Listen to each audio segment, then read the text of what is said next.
the 52-week investment challenge. So when the year began, we started a challenge whereby you're supposed to put 100 shillings every other week.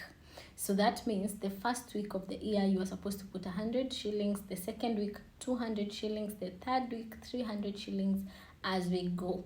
Right now, we are at the 13th week. So you're supposed to be having 9,100 in the account.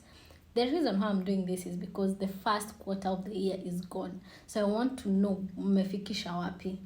Okay? So if you have less money from the 9,100, you either did not put every week some money, or you just put whatever you could get, which is good, and I congratulate you for that.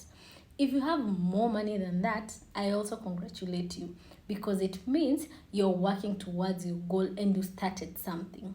Now, when you're kwanza, msisikie vibaya, this is also an opportunity for you to actually start. It's never too late. The issue is to start. You know, most people, shida yao ni, they keep on postponing. They say, I'll start. But when will you start if it is not now? Msisahau tena.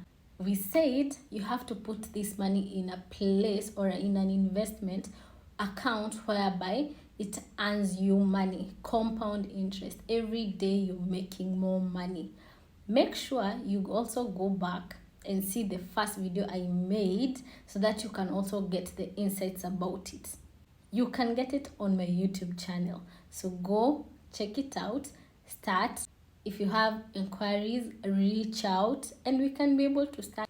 Issue is to start and have the discipline. Okay? Kindly let me know kama ulianza on the comment section. Let me know pia umefikisha ngapi. Okay? And I will be seeing you next time. Bye.